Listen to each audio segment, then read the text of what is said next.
Okay, this is where we left off in the last session, and what we're going to do is continue building out the rocks for block 2. We're finished with block 3. We're going to do block 2, and then we'll come to block 1 later, and then finally the last will be these guys way out here. Okay, so let's get started. Okay, the first thing you need to do is to start turning off things we don't need. So I'm going to turn off all of the plants on this one, so I just have this guy. And we can leave the back one on because that will kind of give me a guide. I don't want to be too large, I don't want to be too small. This is, where I want to be.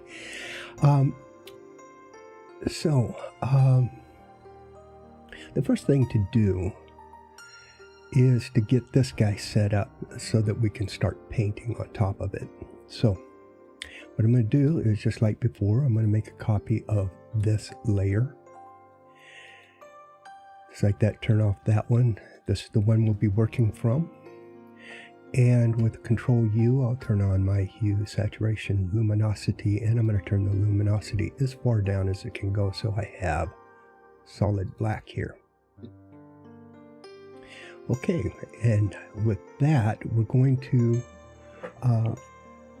this is what we'll reshape into what we want this to look like, to handle all those boulders. Okay, now we can begin reshaping this. And basically what I want is, of course, this is going to be made up of big rocks, just like over here. So this time I'm going to use a marker pen, which is available with Clip Studio, and we'll make this probably about that size there. I'm going to select black, and I'm just going to go over the edges here, and just so that I can have something, to make my rocks on the edge here. And I'll shrink it down before I try to, get too close to here. Okay, now all of this is pretty much the shape I want, but not looking like that. So what I'm going to do is I'm just going to bring this up and grab my invisible ink and just erase basically what I have there. And then I'm going to put it back in using the same pen, using the marker pen. However, that's not where I'm going to finish off with. I'm now going to get my favorite pen, and we'll start then inking in the details. So I'm going to come down and bring this around, and just as if I have some rocks, I will kind of almost, like I'm drawing the rocks right inside there. And yes, that's the reason it did that is because I don't have this right here.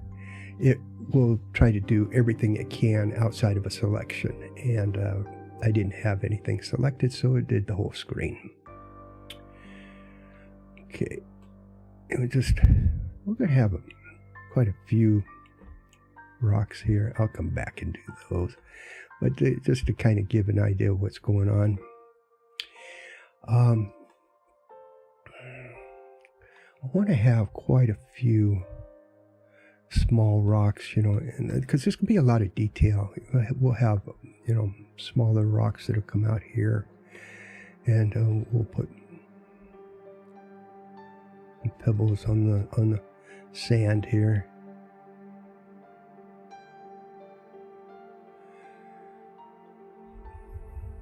And of course, got to have, different size ones. We can't have, there should be different shapes too, not all saucer shape pancakes, like little pancakes on the bottom of the ground. Bottom of the ocean, not the bottom of the ground. I wonder what the bottom of the ground would look like. Probably nothing. Okay. All right, I'm going to use the bucket then now, just kind of fill in these holes that I've created.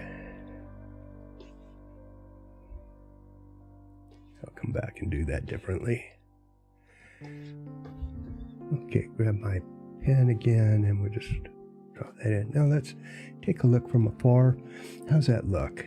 I think that'll work for us, for what we're going to do, and it seems to fit pretty well with this guy here.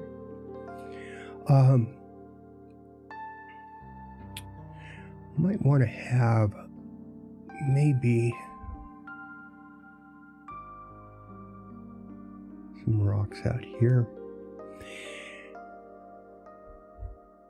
Like I said, I'd like to have wherever there's, when you get a bunch of small rocks sitting out here, you definitely are going to have some other pebbles, smaller guys, you know, that are also out here.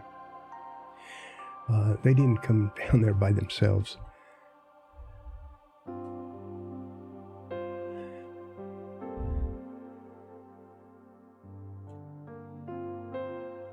Okay, yeah, I think that will work for us. And so I think we're ready to start painting. Okay, what we want to do is add a layer. This is going to be the layer that we're going to paint on. And I want to select our template here, so I'm going to control click on that layer while I have this one active. I'm going to change this color now to white. And now comes the question, do we start up here or do we want to start down here? And I think I'm going to start up here and then just paint as I come down. We're going to get smaller and smaller. The boulders will get smaller as they come down here because there'll be a lot of gravel down here where the big ones kind of slower to come down. Okay, so let's get started. Let's go all the way up here. And with my blend brush selected and white selected, let's shrink this down, and we're gonna lay down, but don't come all the way to here because I want this to have kind of a shadow, or that will be our shadow. Okay, and now I just soften that up.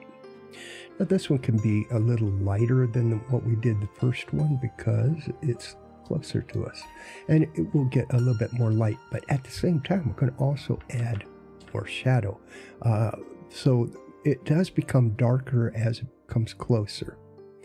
And actually it's not really that it's light darker as it comes closer, it's just that it's less diffused. All that light that's bouncing around in the water is basically spread out. It's spread out and makes it look like that this would be lighter, but it's not really. Okay, so I think what I should do actually is make this one come down further, like that. And so this one can fall behind it. And so we'll just bring it on down. Like that.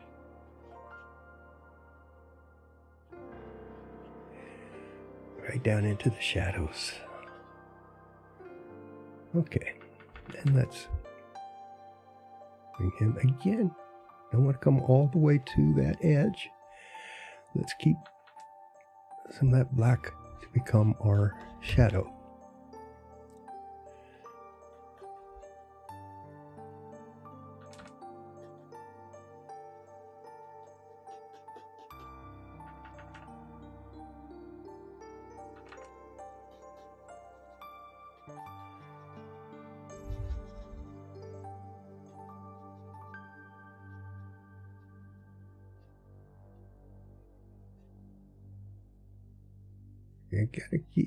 I gotta be careful.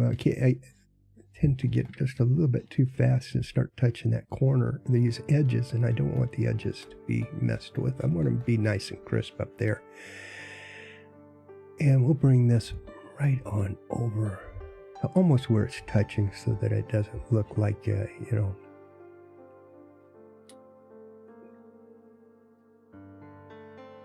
it doesn't look like it's, you know, a template, I guess. Okay, let's take a look from, yeah, I think that's going to work for us. And then I'm going to take this guy.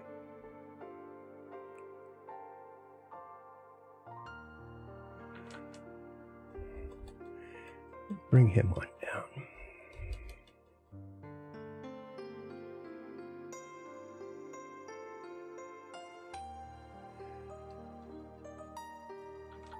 I have to be careful. I don't want it necessarily to look like a bunch of peaches, you know, in here. And we won't solve that problem here in a minute.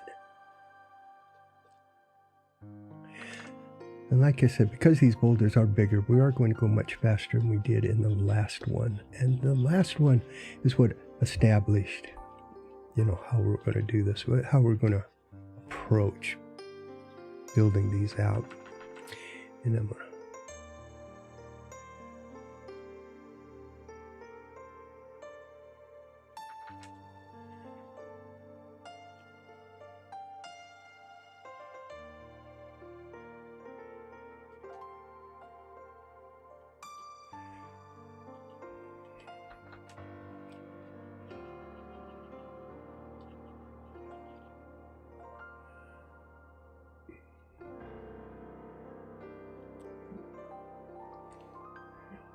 I think what I'm going to do, I'm actually going to, because that bothers me. I know it just doesn't look.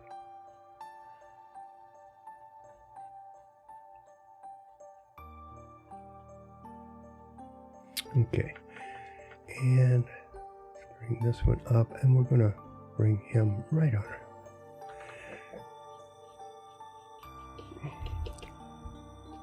But I'm not going to let this guy have much to be seen. He's going to have this guy coming over, and then we're going to put another one right here. So we don't want them to actually be too close to each other. We want to give them some room because their shapes won't allow them to fit like a puzzle. They're going to have a bunch of gaps in it. So that would be the natural way to draw them. Would be, you know, go ahead and let a lot of shadow happen. Okay, let's look at that from a distance. So far, so good. Okay, and let's this one right on around. He's a big guy.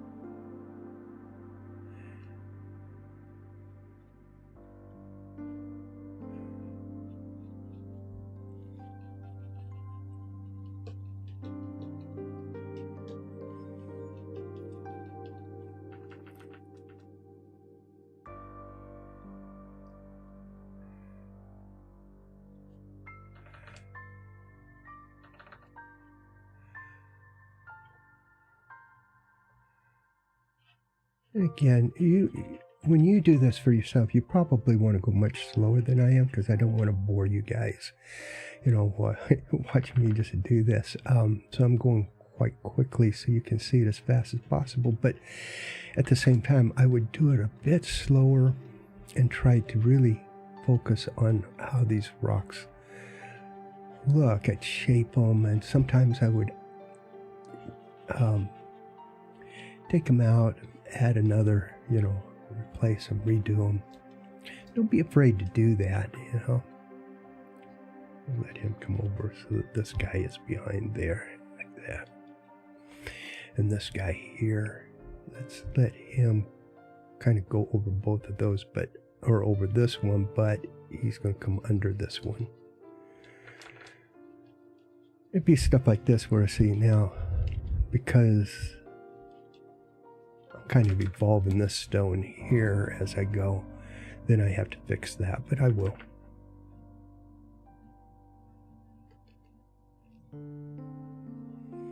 On down here. Might not have to do too much actually. But let's go ahead and go on in. And I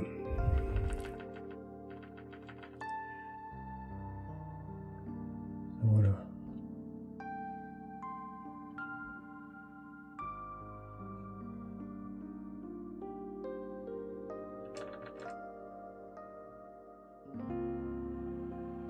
okay, now I can just pull this down really close. And what I'm going to do, I'm just, so that it looks like there's maybe something back there.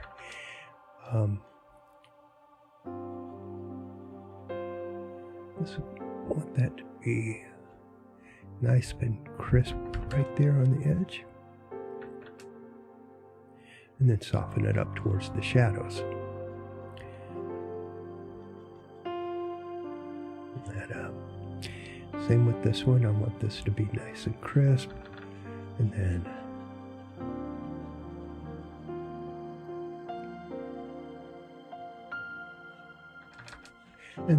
I'll just make it big so that I can smooth that out.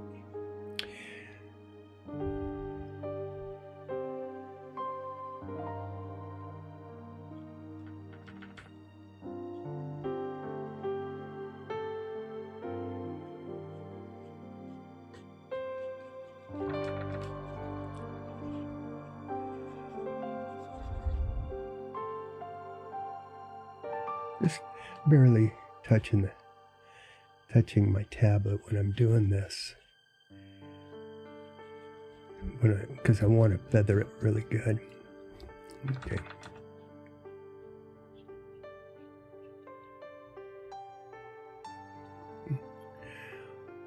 I see that once again, palm of my hand has hit that Alt key while I move my hand across the keyboard. Now, every time I think I get the keyboard out of the way. And this, which is funny because it's kind of a habit that has all of a sudden popped up and I don't realize I'm doing it anymore. So I may have to rearrange some stuff, but I got it arranged here because I'm doing the tutorial, so that kind of messes with it, or throws me off. Because I have, other things that are in places where I'm not used to them being there. Okay, now let's come out, and so with this big guy here, I'm gonna try to then have different size rocks going.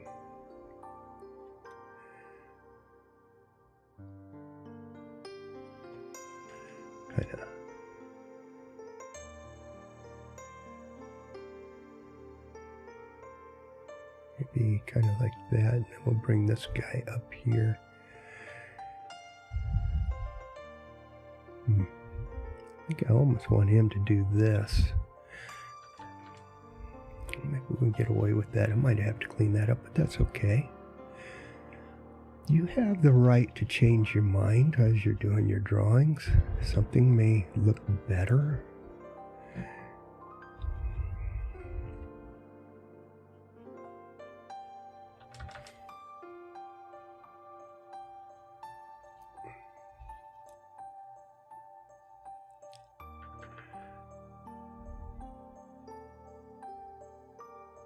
Okay, with that one, I'm going to have to come in close because, yeah, I see what I'm doing. Okay.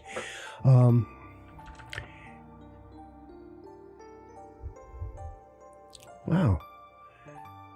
It did it again. And I'm not even sure. I didn't even run my hand over there, so I'm wondering. I don't know. I don't know. It's got to be the tablet, and I'm going to figure this out eventually. tablet is doing something it's never done before.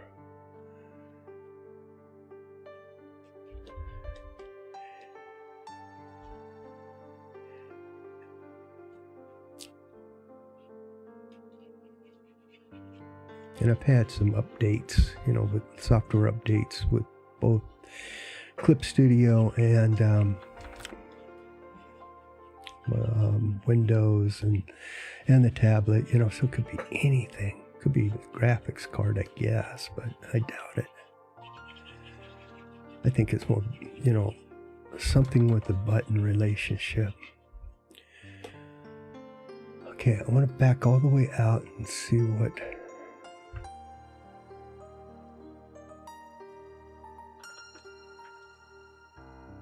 This guy, I don't know what I'm going to do.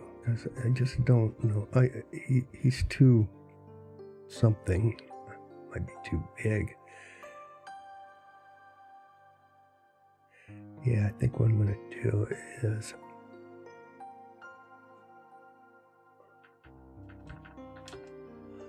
I want to let this guy come all the way around in front of him.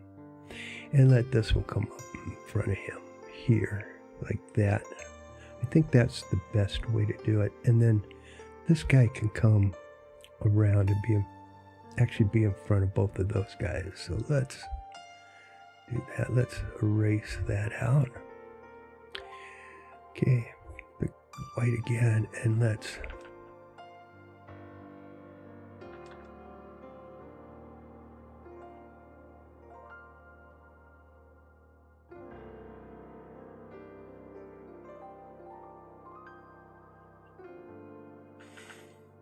and then we'll bring this one right here.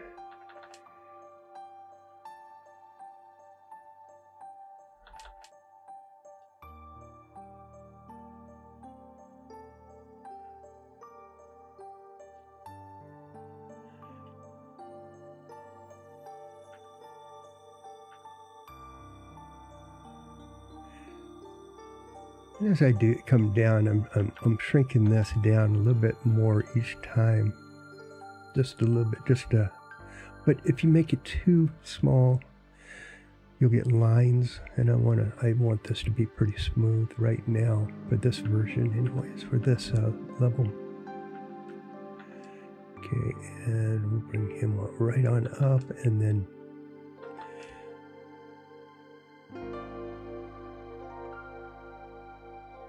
kind of slowly pull this down into here, and then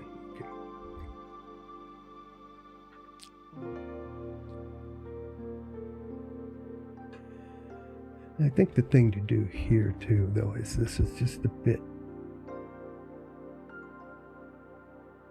not enough shadow in there, and now I can take this and just kind of feather it down.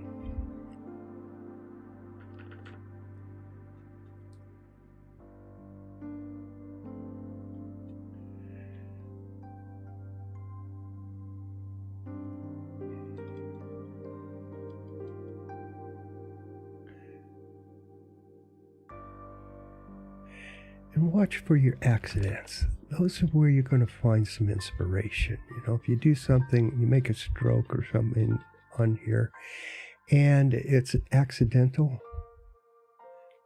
you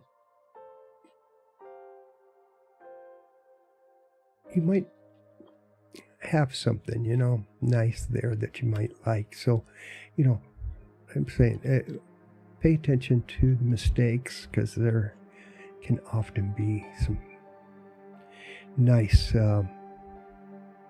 advantages. Okay, we're getting down here, and I think what I'm going to do, once I have this guy kind of painted in here just a little bit like this, I want then to come down here into the details. These guys are going to be small, but let's see if is there anything we want to do here. I mean, I could, you know, put a stone right there.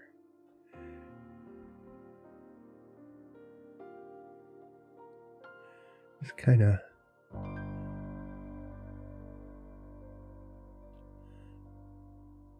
These stones are going to be, you know, they'll move around, they'll fall, and they'll find little niches and crannies to kind of fall into.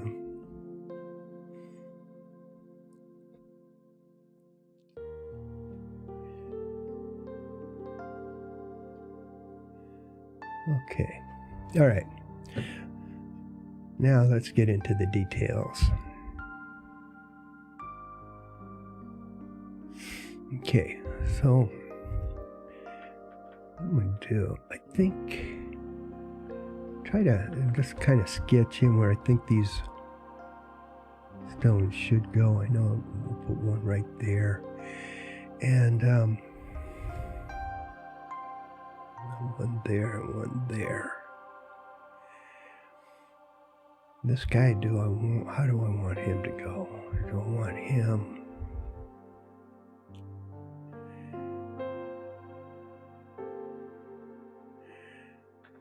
Because he's going to have to come around. He's going to be on top here.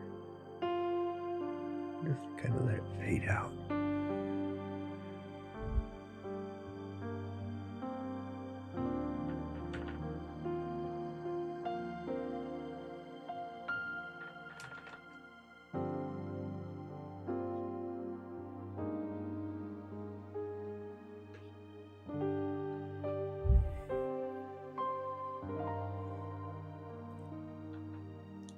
As we get closer to these stones, you want to add, you know, you don't want them to be as smooth. We'll be adding more, you know, little bits of,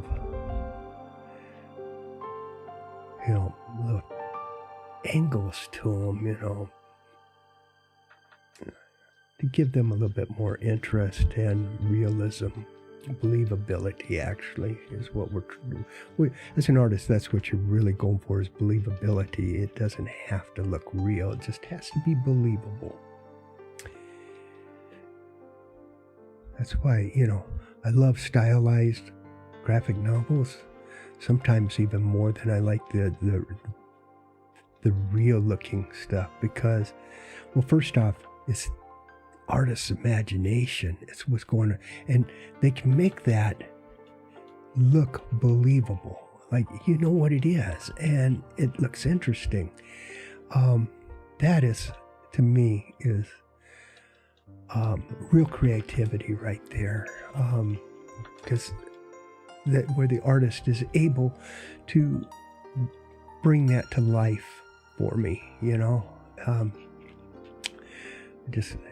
just wowed by it.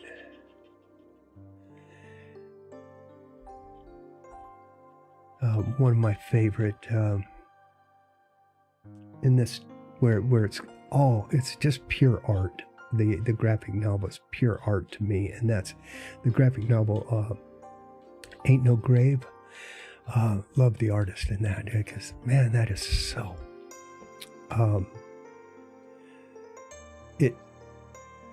it fits the story, it fits the it's just, I can sit there and just stare at the page, you know. The artist has done such a great job at laying the pages out and stuff. I can't say enough about it. It's just perfect, in my opinion.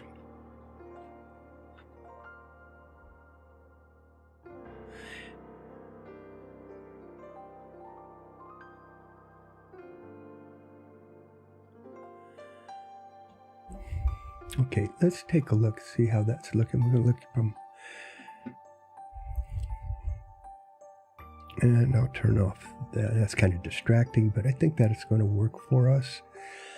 And we'll keep building it out all the way across, all the way over here. So let's go ahead and go back in, control click on my base layer there.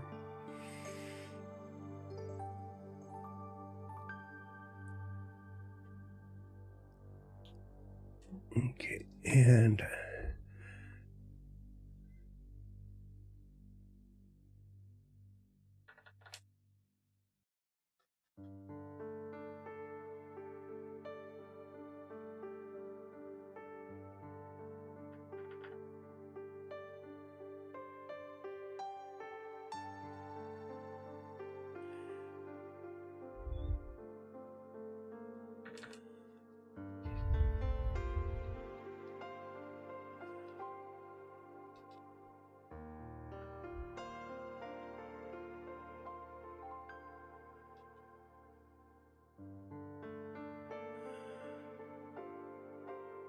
Now, if you were painting this with a regular, medium like oils or watercolor, well, watercolor is a little different, so let's just say oils and acrylics.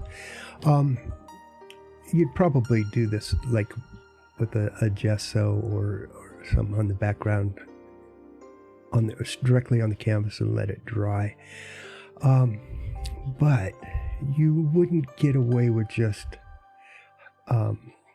shadowing it like this, because if you really want to make it get more interest and more believability, you would add in colors into this. And since we're doing the underwater scene, it wouldn't really show up as much. But the colors that you would use for your shadow back here would be the contrasting color. For example, if your object was, let's say, it was purple, that's good. Or better yet, it's yellow. Then if you want to really get a believable shadow, use purple. Use its opposite. One of the ways to tell an opposite is it's got the opposite has the colors that your primary doesn't. For example, yellow is yellow, and there's nothing else. You don't mix any other color to get yellow. Whereas with green, you'd mix red and yellow, and you get green. Or not red and yellow, blue and yellow to get green. And but if you want a nice opposite color of, let's say, well, the opposite color of green is red, and you can use red as its shadows. And believe it or not, you can go the other way too and use green as the shadow for red. And you just mix it. But here's what it's really doing. Not only is it giving it some interest and some depth to it, but green has blue and yellow, and red is just red. So that means what you're doing is you're adding in the rest of the colors into it. And if you add red and green together in equal quantities, you'll have gray. If you add too much red, you'll have brown. If you add too much green, then you'll start to get into more mud. But it makes it great for giving you, let's say, those shadows. And it really works great for watercolors and stuff. But yeah, this is a monochrome or monotone. Both, I guess, is right. It's monotone and monochrome because it's only one color, white, or lack of color, really. No colors. So basically, this is just tone. It's just luminosity that I'm adding to it, and not any and not color, or not doing it with color. But then when I lay the color on top of it, it will give the illusion, but it's really not still as good as mixing colors in to give a more realistic look to it. But that's something to experiment with. And with digital art, mixing doesn't mix the same usually as it does with regular medium like oil paints. You mix oil paints, man, then you'll get you'll start to see other colors start to form inside of it as you mix it on your palette, and sometimes you will end up with mud. Whereas with the digital art, what ends up happening is that you're just replacing the pixels, the colors of the pixels. It doesn't really mix the same way. However, what they've done with Clip Studio is it does mix pretty realistically if your brush is set to be blending,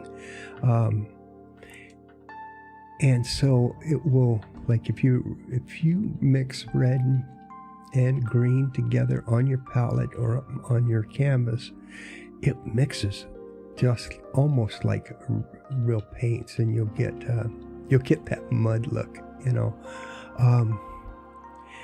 which is really nice. Then so it really feels natural to go back and forth between digital medium and you know, wet medium like oils. Okay, I think let's see, it's still going pretty good.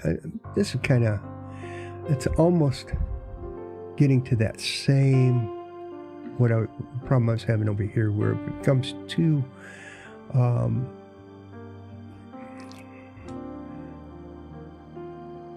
uniform. We don't want uniformity in this. Worst thing you have is everything looks homogeneous. Even in real life, you don't want homogeneity. Nothing comes out of, maybe homogenized milk might be safer, but you know, other than that, for real life, you don't. You want, in order for anything to evolve or change or to improve, it has to become. You have to see differences. It's always the ones who think differently, do differently, and step out. They're the ones who actually make the big difference. The ones who then comply or become, they adapt and become like everybody else, like what everybody expects them to be, then there's no change. Be willing to step out. Be willing to, you know, push the limits. And to do that, you got to take risks, and you got to be a little bit different, and be willing to be different. But it's really hard, especially in a society that, you know, wants everybody to be the same. You don't want that. You want diversity. Diversity is where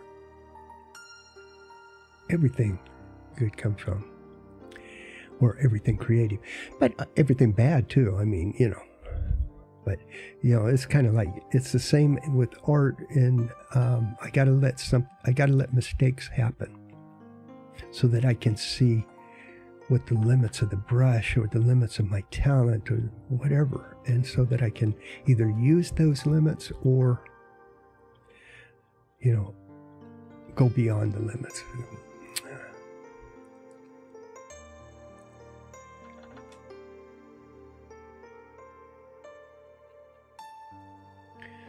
Push beyond the limits.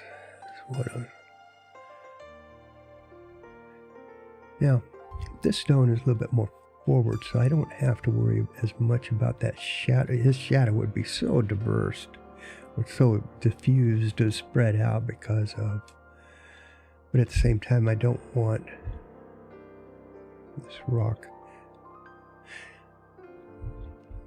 you know, to be too bright. One thing that you can do too, if you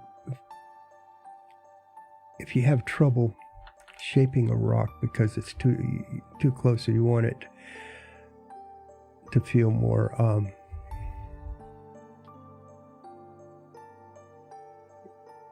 like it's behind there, but you don't want to mess up whatever's in front of it, you can put it on a different layer and then merge it back in later if you want. You know, there's some kind of cool things you can do with digital that is a little bit more difficult with the wet medium. Wet medium it's all on there's no layering, really. I mean, you do paint with layers, you do, you know, paint the background, but you gotta paint the background first and then come forward. Yeah, too bright. Okay, let's where with digital you can go whatever order, and I can, with these layers, I can change the order in which something appears.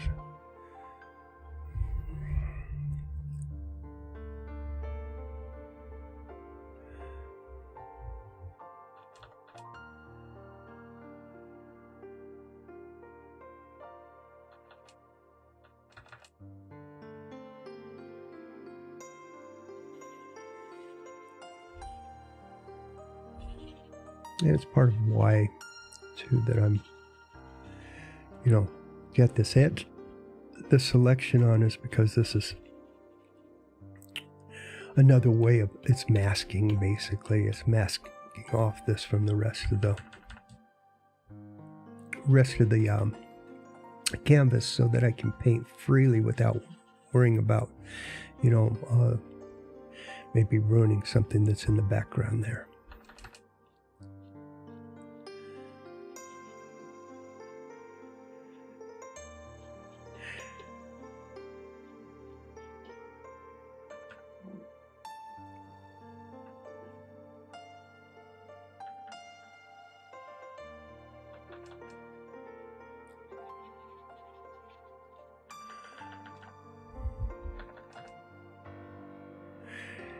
And by the way, I do that a lot. I probably use layers maybe too much. I rely on them way too much with digital. But, I mean, because I'll put everything on it. And pro for that is, it gives me much more freedom to lay stuff out, move stuff around afterwards, especially when we're doing a graphic novel, having stuff all in these layers. After we look at the graphic novel, going from Freddie's drawings to the inking to the coloring, and sometimes things start to shift on us, and we'll go, well, what would happen if we tilted this or tilted that? And we can do that when we've got everything in layers, and I find that to be a lot of fun. It's the tweaking part that can get, and sometimes, I mean, we'll be tweaking something probably way too much, and then we have to back off and say, okay, well, maybe it was better off the way it was, and we have to undo everything. So we get to, what we end up doing is using layers, in this case, as a way of doing things without being destructive. And that's, well, let's experiment with it. So we'll create a layer and experiment within that layer. And if we like it, then we'll keep it. If we don't, then we can undo it without any problems. Again, the advantages of digital over, standard medium. Freddie and I joke all the time about when we were teens. We didn't have computers in our house or anything like that. I just can't imagine, in this day, my house is what's called a glass house, in that everything is controlled by, some kind of, like, the lights are all, I can turn on and off the lights without getting out of my chair. I can, we control the TV, we control the thermostat. I almost got a refrigerator once that would tell me when we need more eggs, but I thought that's overkill. Because if I don't know that we need more eggs, then without having to have the refrigerator tell me. But of course, now, especially with the new AIs that are coming out, there's one called Operator. You probably have heard of it. I'm not sure if I would ever give my life over to an AI and have it, do order food and stuff like that for me. I don't even trust that I can order things properly. I don't know if I can trust AI to do it any better. Okay, I'm going to keep it at this for right now. There's going to be a lot of plants on this guy, as well as in one back behind it, and so a lot of this is going to get covered up. And I would be working on this a lot more. I think that there has to be something there needs to be something sitting right here, for example. And now this is cool. You see that gives you put that back on. That's how you can do reflections, by the way. You want to do some reflections on the floor, then just reverse this, create another. Here, I'll show you. Well, I didn't mean to add that many layers. I just wanted one layer. So I'm going to delete that layer. This is a test layer here. And I'm going to take and reverse. So now my selection is down here instead of up here, so that I can do this.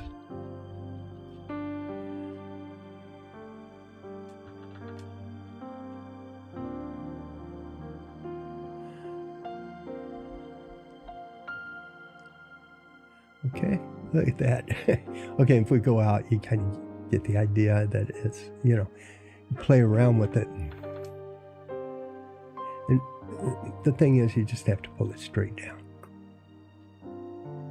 And it looks like that's a real shiny bottom there, but okay, I turned that off. That was fun.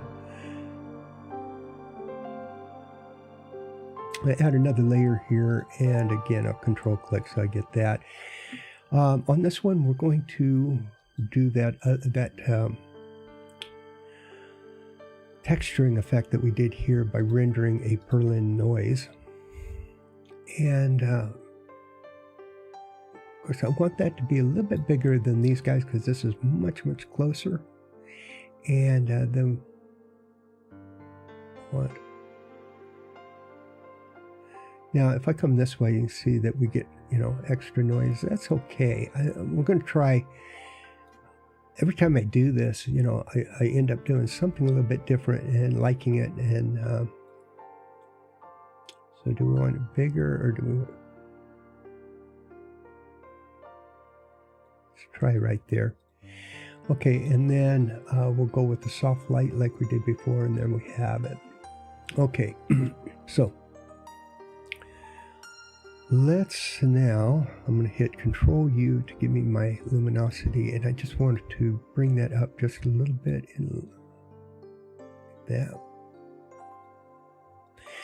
Another thing we can do is go to Brightness Contrast. Let's brighten it just a little bit and give it a little bit of contrast so that it deepens those out, darkens them a little bit. Let's come out and okay, I think I'm gonna keep it there for a bit. Not sure yet. What I'm going to do is I want now to, just like what we did here, we're going to lay a color on here, but I don't want it as diffused as that is. But I do want, I'm just going to grab that color here, and we're going to make it a hard light, just like what we did here. And now I can start to adjust it a bit.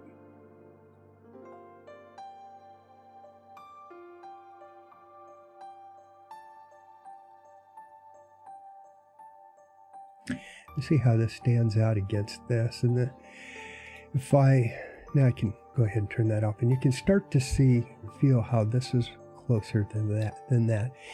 And also then, because of that, we can now come, not to B1, we want B2 here, or actually B3, I'm sorry, the one that's way back there, this one here. And we can lighten it just a little bit more, just to push it back further.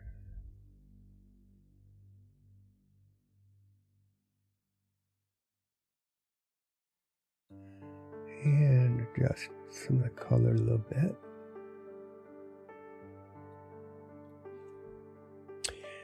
Okay, now that we've done that, we can come back to this one, and I'm going to actually give it more color, darken it just a bit. Like I said, as we come forward, we're going to want more color and a little bit darker color. It's not always true, depending on, you know, for everything. That's not a rule. That's just what this composition requires, because that's what I was doing. This is the darkest, and these will become the lightest. And these guys that are way out there are just going to be barely noticeable. Okay, now this guy here, I'm still not sure about it, and I think what I want to do is lighten him up just a bit more.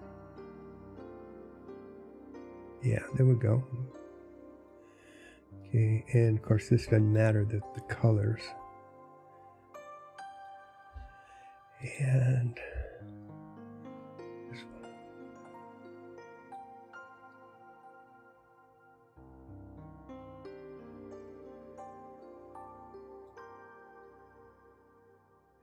You play around with it till your eyes like it. Till you say, yeah, I can feel it. Okay, now notice these guys down here. That's because of the way I had my bucket setting. So what I'm going to do is I'm going to click on this and I'm going to turn off everything so I can see what this color actually is. So that way, I'm going to grab the bucket and I'm just going to actually, quicker way is to click that off and then click here and it'll click in all of them. Now I can do that and bring these guys back. And there we go. Now we have texture down on those, or this color.